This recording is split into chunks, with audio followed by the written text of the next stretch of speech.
Maka majelis ini langsung Allah hadiri malaikat yang bersah-sah sampai ke atas Allah. Doa kepada malaikat, Allah maafir lahum warhamhum warhamhum. Hadirin yang Allah Taala, dalam satu kisah menantunya Nabi Muhammad SAW, yaitu Sayyidina Ali radhiyallahu anhu, berjalan menuju pasar dengan kudanya. Sesampai kepada pasar tersebut, Sayyidina Ali menitipkan kudanya kepada salah seorang penjaga pasar.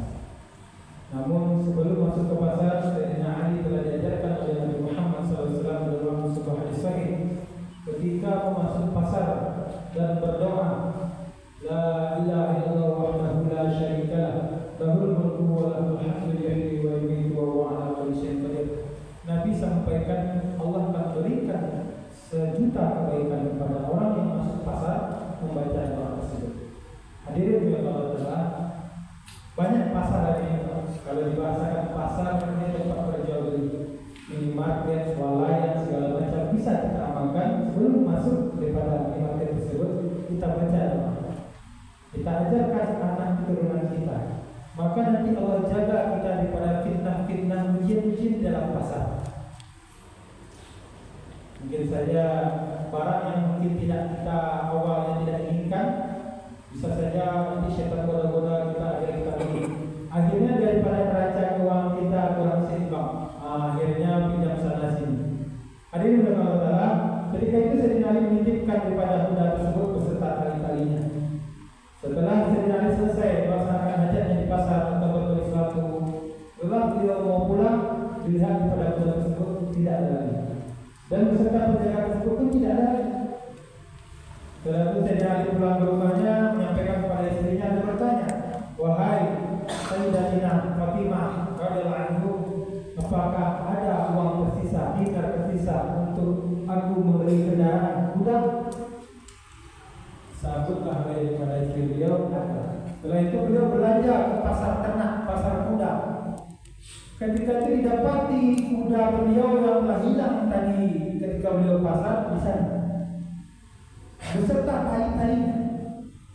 Maka ketika itu dia bertanya kepada orang menjual kuda tersebut, wahai saudaraku, engkau dapatkan dari mana kuda ini? Sesungguhnya ini kudaku. Oh, Sayyidina Ali, tadi ada satu orang menjual kuda ini kepadaku, maka aku beli. Oh, kalau begitu aku beli lagi. Setelah dia beli, tapi ketahui wahai saudaraku, pedagang atau penjual kuda, tadi aku telah niatkan kuda ini untuk dia beserta tali-talinya. Namun karena dia tidak sabar menunggu daripada aku kembali ke pasar, maka kuda ini jadi sebuah dosa baginya. Ulama sampaikan apa makna daripada kejadian kisah yang ada terjadi pada salafus saleh. Maksudnya, kadang hal ini akan menjadi mutlak rezeki kita, telah menjadi akan pasti untuk kita. Tapi karena kita tidak sabar, maka akhirnya cara-cara yang salah yang kita lakukan. Bisa jadi mungkin dengan yang dilarang Allah. Kalau kita bahasakan macam-macam, pokoknya dilarang Allah, kita usahakan. Padahal barang ini, sesuatu ini akan pasti untuk kita. Maka bersabarlah dalam mencari rezeki-rezekinya Allah. Allah akan siapkan keberkahan-keberkahan dari rezeki. Rezeki ini pada hakikatnya tak perlu banyak kuantitasnya, namun keberkahannya yang tidak berlebih. Berapa banyak hari ini kita lihat orang makin naik derajat secara keduniaan, pangkat makin tinggi secara zahir, mobil, keuangan, anak istri segala macam, mungkin tampak wah di hadapan kita yang mungkin di bawah daripada beliau.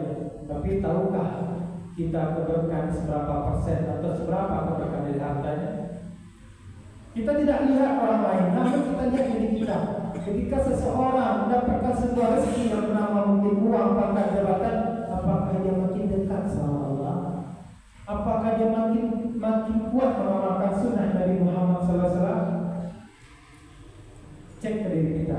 Ketika kita mendapatkan satu hal, makin taat sama Allah, makin kuat amal sunnah, maka rezeki itu berkah. Namun ketika makin jauh daripada ketentuan Allah, hukum Allah kita langgar-langgar, sunnah Nabi kita sepelekan, malah kita cemoohkan orang-orang sunnah Nabi, maka sesungguhnya rezeki yang datang tadi sedang tidak berada dalam keberkahan. Maka cepat-cepat kita istighfar, minta ampun sama Allah, karena Allah Ghafurur Rahim. Allah Maha Pengampun. Tidak ada satu makhluk pun atau manusia yang tidak berdosa di atas muka bumi ini. Maka Nabi sampaikan, kullu bani adam khata'un, setiap umat Adam ini pasti bersalah. Alun dah ia kata dunia, lepas alun mengiak itu lepas alun masuk. Ayat yang akan jadi jika bakal kita lahir di dunia, kita lah dihukum pasti berdosa. Wa khairal khata'un at-tawbah, sebaik-baik dosa adalah istighfar, taubat. Hari itu taubat tak taubat. Istighfar apa? Istighfar tapi setinggalnya tidak istighfar kesan ulang istighfar. Ya Allah, kau hari terakhir tutup mata balik ke kisah dan di dunia itu ya Allah. Balik tangan bakapi doang bakapan badan masuk dalam kubur. Mandrok buka, situ kesusahan tiada akhir. Disitulah kesengsaraan tiada akhir. Maka masuk dalam kubur pertanyaan menemuka siapa Tuhan engkau? Allah Rabbi. Mana engkau pede, confident menjawabnya, comfort, nyaman menjawabnya. Maka Allah bukakan kubur kita sejauh luas mata memandang. Allah bukakan pintu surga daripada ujung pandangan kita. Allah hadirkan bau kasturi pada kubur kita. Maka Allah nanti Allah main-mainkan satu bidadari dalam kubur kita.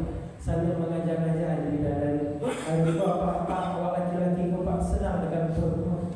Maka Allah tahu Pak, innal muttaqina mafada, ada alaikum anaba. Maka bagi orang takwa nanti hadiahnya tak terpikirkan oleh pikiran, tidak terpikirkan oleh rasa, tidak pernah terpikirkan.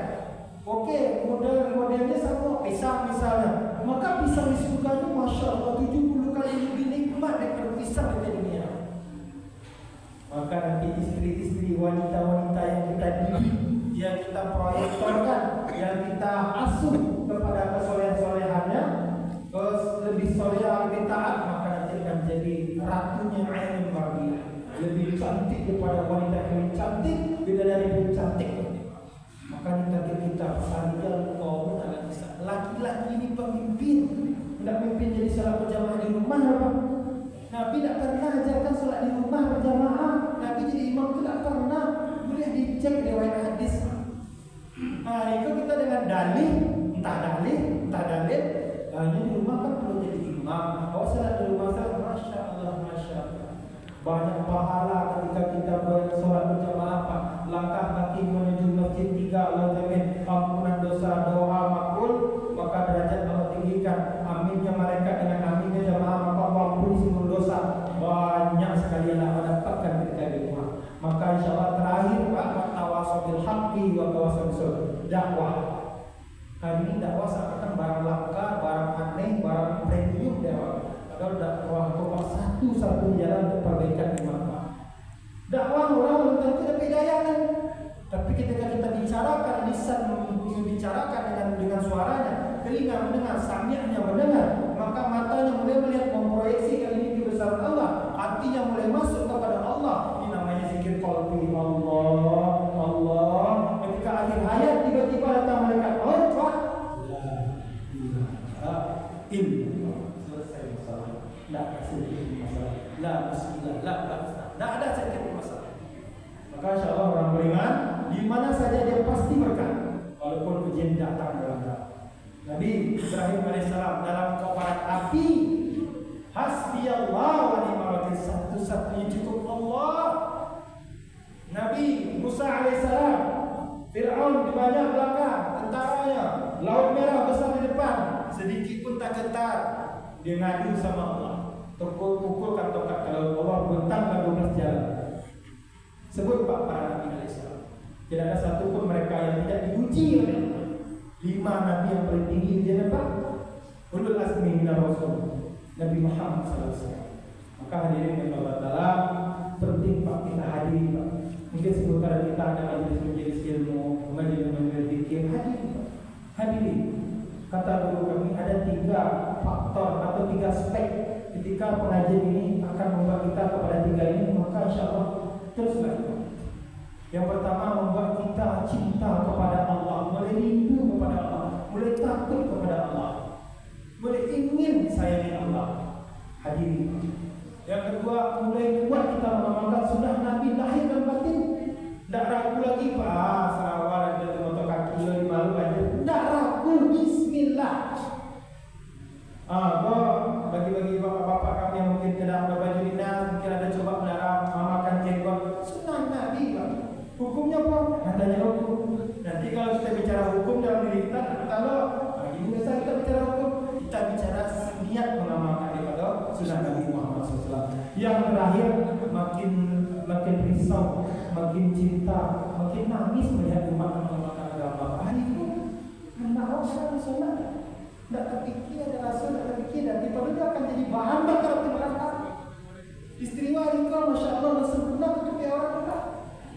Maka hari ini kita telah menjadikan istri kita bahan bakar di neraka. Kita bilang kita sayang sama istri kita, kita bilang kita sayang sama anak kita. Tapi kita untuk perkara dunia ini kita bisa. Untuk perkara akhiratnya biarlah bisa dipasobana. Masya Allah. Inilah keadaan hari ini kita. Maka insya Allah Pak, mulai hadirkan fikirnya Nabi Muhammad SAW bagaimana umat Islam, bagaimana hadirkan dalam diri kita perasaan Nabi risau kepada umat, amal masjid segala macamnya. Maka insya Allah kita niatkan untuk diri kita jadi seorang pendakwah. Jangan premium dengan kata-kata dakwah. Dakwah ini adalah dasar Pak. Ibaratnya laki-laki pulang ke rumah harus kebare Pak. Dasar baru Pak. Kalau expert dia masih amatiran dengan dakwah. Sahabat sama-sama niat kita perbaiki iman, amal dan teruslah berdakwah mengajak kepada kebaikan. Insyaallah kita dengan kepada majelis subhanallah bihamdihi subhanallah bihamdika asyhadu an la ilaha illa anta astaghfiruka wa atubu ilaik. Assalamualaikum warahmatullahi wabarakatuh. Waalaikumsalam warahmatullahi wabarakatuh.